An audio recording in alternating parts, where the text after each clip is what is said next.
Hello everyone, welcome back to JAS Reviews. My name is James, and on this channel I do reviews of both music and movies, along with the occasional commentary piece. So if any of that sounds interesting to you, then please feel free to leave this video a like and to subscribe to my channel to see future content like that. And today, I am going to be doing my first individual movie review for the first time in almost a year. In fact, it might be a year at this point, which is crazy to think about. And today's review is something that I have been looking forward to for a very long time, ever since it has been announced, and that is the latest Batman movie, directed by Matt Reeves and starring actors like Robert Pattinson, Zoe Kravitz, Jeffrey Wright, and Andy Serkis. And of course, this is the latest Batman movie, and it has been much talked about and very hyped up as something that was going to be more faithful to the comic books while also still bringing in the gritty style of Christopher Nolan's Batman movies as well. Of course, I went into this movie with tempered expectations. I was definitely excited for it based on the trailers. I thought they looked pretty freaking awesome. And I thought that Robert Pattinson would do a good job as Batman. I know there was a lot of controversy around him playing this character because for some reason people still associate him with his Twilight role when he's really proven himself to be a great actor beyond those Twilight movies, but I still went in optimistic and hopeful. So, what did we get out of this new Batman movie? Well, first off, this Batman story takes place only about 2 years into Bruce's career as the Caped Crusader, so we are seeing a Batman that's a little different from the Batman that we're used to in other Batman movies. He is a lot more rough and scrappy, and he's a lot more angry at the world, and he hasn't really learned or gotten comfortable with being the hero. He's much more of an anti-hero in this movie, which Batman's always been sort of an anti-hero, but I feel like in this movie especially, the anti-hero aspect is emphasized on way more than it has been in any Batman movies previously. And that makes for an interesting interpretation that gives this movie a unique edge, I think, from the start. From front to back, this is just an excellent Batman movie. And I think for people who are wanting a more comic book faithful adaptation of Batman, they're going to be very happy with this. Because I think this one does a good job at combining what the other Batman movies have done in the past. I think it brings in the more comic book aspects that were done in the Tim Burton movies, but gives them a more grounded feel, while also taking the grounded stuff from Christopher Nolan's Batman movies, but not making it as hyper-realistic as the Christopher Nolan movies did. Now, right out of the gate, I'm going to want to talk about the cinematography, because honestly, I think this might be the best-looking Batman I've seen. I still personally think that The Dark Knight is my favorite Batman movie, and is, in fact, my favorite movie of all time, so that's quite a high bar for any movie to ask to beat The Dark Knight. But nevertheless, I do honestly think this is the best-looking Batman I've ever seen. It's gritty and dark without ever sacrificing the lighting in an ironic way. You can still tell what's going on in each scene, and the shadows and the red lighting become a huge personality of this movie that I think works very well.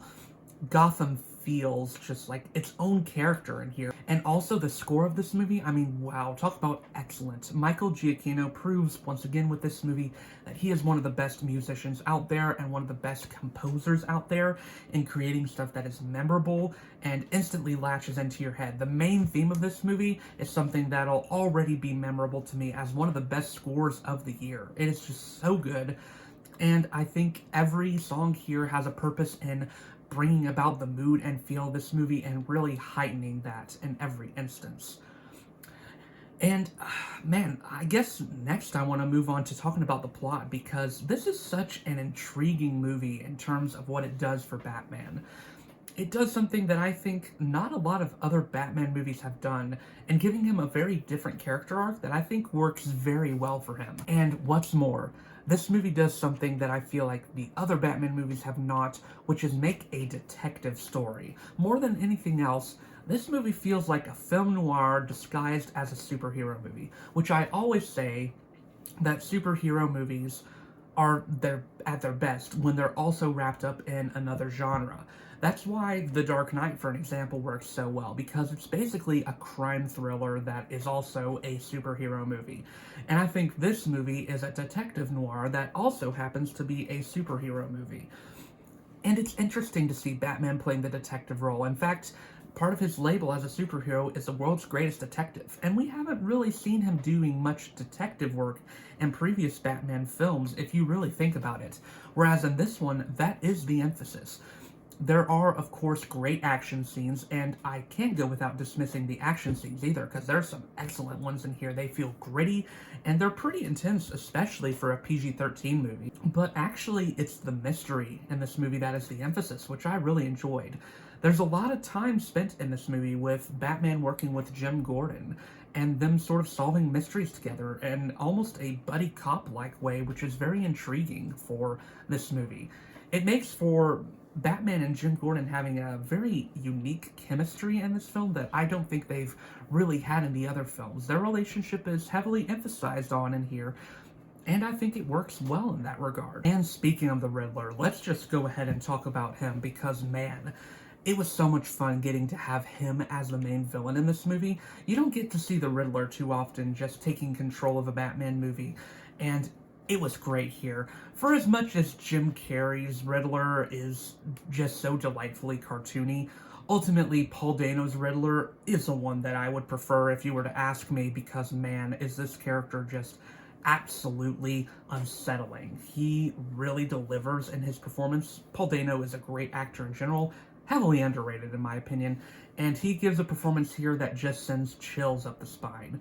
There's one scene in particular with him and Batman where they're just confronting each other, and it leads to one of the most memorable scenes I've watched in quite some time. It is so good, and it really sends chills up the spine. And that is proof of someone who is playing their character very well. And while we're on this subject, let's go ahead and talk about our other performances here. Robert Pattinson is great in this film. Now, do I like him as much as Christian Bale? I can't really say that, but I would say that he comes very close in many ways. I think he plays a really good Batman, especially. Now, this movie, more than any other Batman movies, I think has way more Batman than Bruce. Like, Batman is on screen 95% of the time, whereas Bruce only about 5% at the end of the day. That is a good thing, I think, because Robert Pattinson is great at interpreting Batman. I'm not sure if his Bruce is as strong as other Bruce Waynes that we have seen in the past. He works well enough, but we don't honestly get to know the Bruce Wayne that much, and I think that is the movie's purpose, actually. One of the main ideas of this movie is that Batman is all that Bruce Wayne essentially knows. It's the only thing that's keeping him going. He is Batman. He's not really Bruce in this movie at all, in both a literal and a metaphorical sense, which is very interesting. It's almost like he uses Batman to cover up the trauma that he's dealing with, and the way they comment on that over and over in this movie is really interesting. And it also leads to a sort of interesting subversion of some superhero tropes that I really like.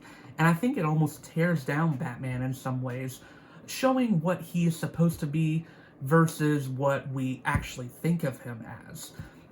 And it's an interesting meta-commentary in ways, because we enjoy watching Batman take people down, punch them within an inch of their lives and things like that. We think he looks cool while doing that. But this movie almost actually says that that is not who Batman is supposed to be, which is really a pretty interesting call-out, I think. And let's go ahead and talk about some other performances as well, because Robert Pattinson and Paul Dano are the real highlights here in my opinion, but there are other great performances to commend here as well. Colin Farrell, even though he's not in the movie as much as I would have hoped as the Penguin, I really liked what they did with him. I really loved his interpretation of the Penguin. He brought some of the best comedy to the movie, and of course we got the reward of one of the best car chase scenes I've seen in a superhero movie. Just absolutely thrilling and visceral between him and Batman, and it was just incredible. Jeffrey Wright provides a great interpretation of Jim Gordon. I still prefer Gary Oldman's at the end of the day, but I liked his. I think he fits very well into this Batman world in particular. And once again, the chemistry he has with Robert Pattinson is just off the charts good. I think they work very well together. John Turturro is great as Carmine Falcone, offering a pretty nuanced interpretation of this character that I appreciated. And I liked Andy Serkis as Alfred, even though I do wish they had given him a little bit more to do, which I'll get into with my critiques.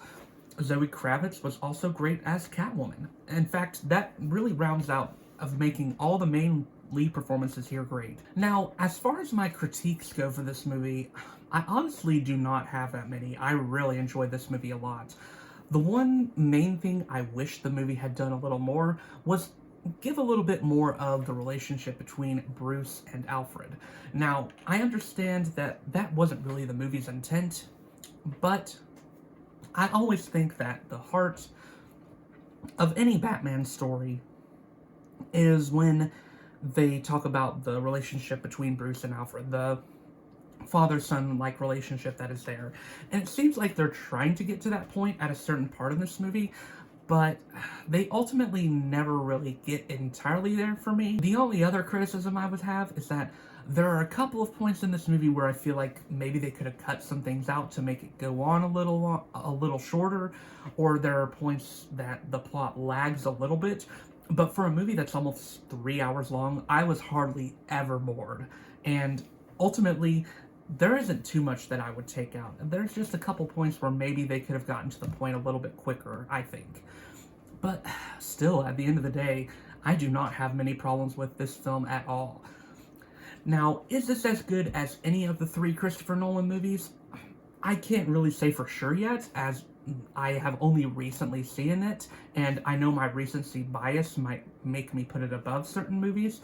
I think I can safely say I like it better than The Dark Knight Rises, but I could not say whether I like it better than Batman Begins, and I certainly don't like it better than The Dark Knight. And even compared to Tim Burton movies, I'm not sure. I think I might like the first Tim Burton Batman a little better than this one, but this is still just a great entry in the Batman saga. Every time I think that we already have enough Batman movies like this still show that there's some interesting stuff to be done with this hero. He's always in danger of becoming derivative, like the Ben Affleck Batman, which in my opinion is the worst interpretation we've gotten. But then we have interpretations like this that come out that bring a new, refreshing perspective and also stay faithful to the comics like people have been wanting for years. And I think for that reason, this will be a huge crowd pleaser, and it was certainly one for me. I loved that this movie felt like it belonged within the comic book universe, but also that it brought some original things to Batman, like making a detective noir film, and emphasizing on his relationships with Catwoman and Jim Gordon more than we've seen in previous films. So for all those reasons, the solid performances, the great cinematography, the awesome sound design, and the beautiful soundtrack, I'm giving this movie a very solid 4.5 out of 5 stars. Would not be surprised if this one makes my top 10 films of the year. In fact, I'd be more surprised if it did not make that list. Superb movie, check it out if you haven't. So yeah, that was my review of the newest Batman. What were your thoughts on this movie? Let me know in the comments down below. And once again, my name is James, and on this channel I do reviews of both music and movies, along with the occasional commentary piece. And next up will be another episode of The Critical Corner, and this one will be talking about movies. And be on the lookout for more content soon. Until then, I will see you all in the next video.